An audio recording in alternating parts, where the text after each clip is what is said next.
Everyone, welcome to my YouTube channel talk to India. Friends, आज हम लोग discuss करेंगे डॉक्टर सौरभ चौबे की जो मिडवेल हिस्ट्री की किताब है उन किताब की ये कंटेंट है। कश्मीर के बारे में डिस्कस करेंगे।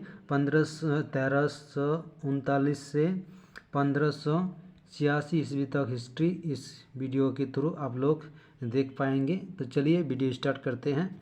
देखिए, कश्मीर का जो वंश था वो था सामिर वंश। इसका जो संस्थापक था वो था सामिर। इन्हीं के नाम पर ये वंश का नाम सामिर था। सामिर शमसुद्दीन शाह के नाम से 1339 ईस्वी में कश्मीर का प्रथम मुस्लिम शासक बनता है। कौन? सामिर। किन नाम से? शमसुद्दीन शाह के नाम से। उसने इंद्रकोट में सामिर राज्य की स्थापना की थी। उसके बाद उसके पुत्र जमशीद, अलाउद्दीन, शिहाबुद्दीन एवं कुतुबुद्दीन क्रमशः शासक बने। शासक अलाउद्दीन ने प्रारंभिक राजधानी इंद्रकोट से हटाकर अलाउद्दीनपुर यानी श्रीनगर को किया था। किसने? अलाउद्दीन ने। ये जो पहला था अलाउद्दीन, इन्होंने प्रारंभिक राजधानी जो इंद्रकोट था उसको राजधानी बदलकर श्रीनगर में किया था। उसके पश्चात शिहाबुद्दीन सुल्तान बना, जिसके कारनामे गजनवी एवं कांधार तक विख्यात है। उसके बाद सिकंदर शाह है। उसके बाद जैनुल आबिदीन, जो कि बहुत ही इम्पोर्टेंट शासक है, एग्जाम के पॉइंट ऑफ व्यू से। सिकंदर शाह की शासनकाल थी 1389 से 1413 ईस्वी तक। इसकी उपाधि थी बुत्सिकान की उपाधि धारण की थी। इम्पोर्टेंट है। सिकंदर शाह इस वंश का छोटा सुल्तान था। इसी काल में 1398 ईस्वी में तैमूर का भारत पर आक्रमण हुआ था। किसके अमल में? सिकंदर शाह के शासनकाल में तैमूर ने भारत आक्रमण किया था। ये इम्पोर्टेंट है। 1398 ईस्वी में सिकंदर ने तैमूर से दूतों का आदान प्रदान किया था। हालांकि दोनों कभी मिले नहीं है। सिकंदर धर्मांध शासक था। कौन? सिकंदर शाह। जनराज ने इसे तुरस्क सुहा कहा है। सिकंदर ने अपने मंत्री सुहा भट्ट की सलाह पर ब्राह्मणों पर अत्याचार किया था। सिकंदर ने किसके सलाह पर? सुहा भट्ट की सलाह पर। उसने बदले की भावना से सती प्रथा निषेध किया था। उसके पश्चात उसका पुत्र अली शाह 1413 ईस्वी से 1420 ईस्वी तक सुल्तान बना। उसने धार्मिक रूप से कट्टर वजीर शाहू भट्ट के साथ मिलकर सिकंदर की धर्मांधता नीति का विस्तार किया था। उसके बाद ये इम्पोर्टेंट है कश्मीर के बारे में, जो शासक है जैनुल आबिदीन, ये इम्पोर्टेंट है। इसके बारे में हर एग्जाम में क्वेश्चन एक आध आ ही जाती है। देखिए, जैनुल आबिदीन का जो टाइम पीरियड था वो था 1420 ईस्वी से 1470 ईस्वी तक। इनका जो मूल नाम था वो था शाही खां। इनकी उपाधि था कुतुब। इस उपनाम से वो फारसी में कविताएं भी करता था। किस नाम से? कुतुब नाम से। नायब अमीरुल मोमिनीन, खलीफा का नायब। सिक्कों पर यह उपाधि धारण किया था। कौन? जैनुल आबिदीन ने नायब अमीरुल मोमिन। बुटशाह अर्थात महान सुल्तान भी कहा जाता है। कश्मीर का अकबर भी कहा जाता है जैनुल आबिदीन को। ये इम्पोर्टेंट है। अपनी उदार नीतियों के कारण ये कश्मीर का अकबर कहलाता है। कश्मीर का अलाउद्दीन खिलजी भी कहा जाता है। इसको मूल्य नियंत्रण व्यवस्था लागू करने के कारण इसे कश्मीर का अलाउद्दीन खिलजी भी कहा जाता है। रचना इसने किया था। शिकायतनामा का वो लेखक था। इसकी जो रचनाएं थी शिकायतनामा। वृद्धावस्था में जब वो अपने अयोग्य पुत्र से उब गया तब इस पुस्तक की रचना की थी।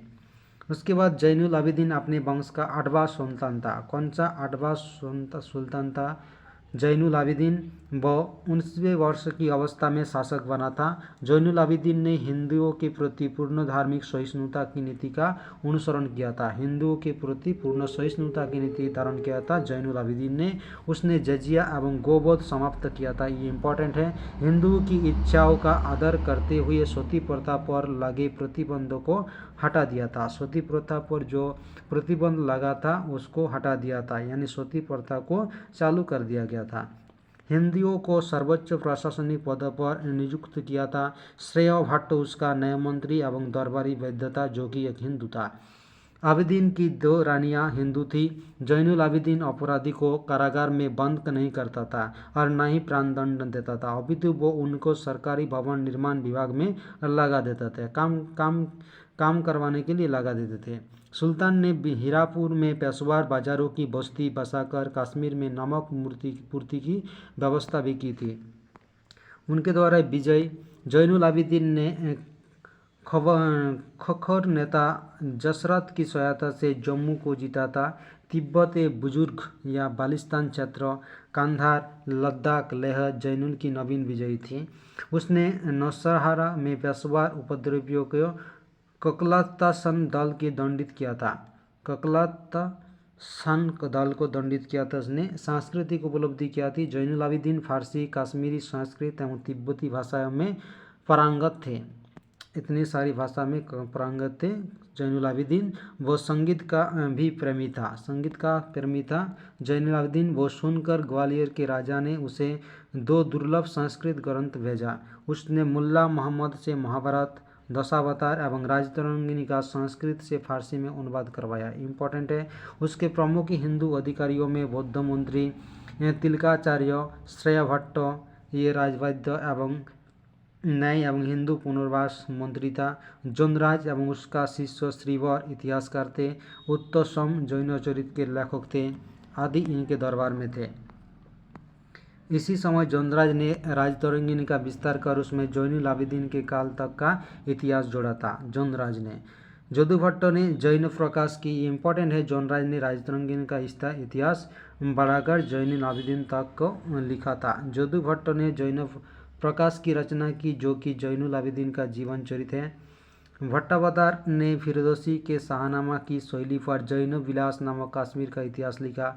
सुल्तान अपने अवकाश का समय नीलमत पुराण, गीत गोविंद आदि के अध्ययन और योगाभ्यास में व्यतीत करता था। प्रौद्योगिक विकास देखते हुए सर्वप्रथम उसी के समय कश्मीर में तफंग, एक तरह की बंदूक, मस्कट एवं आतिशबाजी कला का विकास हबीब के नेतृत्व में हुआ था।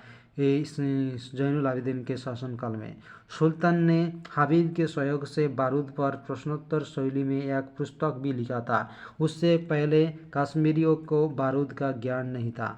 जैनुल आबिदीन ने बुलर झील पर एक कृत्रिम द्वीप जैनालंका बसाया था। इम्पोर्टेंट है। इसी पर उसने अपने महल एवं एक मस्जिद का निर्माण करवाया।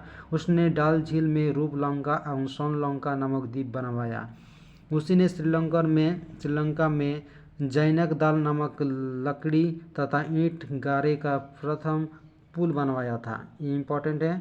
जैनक दाल नामक लकड़ी तथा ईंट गारे का प्रथम पुल बनवाया था श्रीनगर में। कागज निर्माण कला को सीखने हेतु 2 व्यक्तियों को समरकंद भेजा था। उसने कश्मीर में लोगों को कागज बनाने और जिल्दसाजी की कला सीखने हेतु तकनीकी विद्यालयों की भी स्थापना की थी। ये सारे उनके कारनामे हैं। सुल्तान ने नियम बनाया था कि प्रत्येक विदेशी जो कि ऐसी कला जानता था जो कश्मीर में अज्ञात हो तो उसे देश छोड़ने से पूर्व अपनी कला को 2 व्यक्तियों को सिखानी पड़ती थी। जैनुल आबिदीन ने अपने राजदूत बहलुल लोदी, मोहम्मद बेगड़ा, ग्वालियर के शासक मान सिंह, अबुल सईद खुरासान का सुल्तान और मिर्जा शाहरुख के दरबार में भेजा था। शाहरुख ने में उसे भारी संख्या में पांडुलिपियां भी भेजी थी। जैनुल आबिदीन की मृत्यु के पश्चात उसका छोटा पुत्र हाजी का हैदर शाह के नाम से सुल्तान बना था। उसके पश्चात उसका पुत्र हसन शाह शासक बना। इसके बाद कश्मीर का इतिहास स्पष्ट नहीं है। 1540 ईस्वी में बाबर का चचेरा भाई मिर्जा हैदर दगलत नाजुक शाह की उपाधि धारण कर कश्मीर का शासक बनता है। वो तारीख ए रशीदी का भी लेखक था। कौन? मिर्जा हैदर दगलत। 1500 ये इम्पोर्टेंट है। 1545 ईस्वी में आसपास के चक्कों ने कश्मीर की गद्दी को हथिया लिया। अंत में 1586 ईस्वी में अकबर ने अल्पकालिक चाग वंशों को समाप्त कर कश्मीर का मुगल साम्राज्य में मिला लिया था। तो ये इंपॉर्टेंट है। 1526 ईस्वी में अकबर ने मुगल साम्राज्य में मिला लिया था कश्मीर को। और ये इंपॉर्टेंट है। 1540 ईस्वी में बाबर का चचेरा भाई मिर्जा हैदर दगलत नाजुक शाह की उपाधि धारण कर कश्मीर का शासक बना। ये सबसे इम्पोर्टेंट है। तारीख ए रशीदी का भी लेखक था। कौन? मिर्जा हैदर दगलत। तो ये था वीडियो अच्छा लगे तो लाइक कर दीजिए और चैनल को सब्सक्राइब कर दीजिए और वीडियो पाने के लिए तब तक के लिए नमस्कार।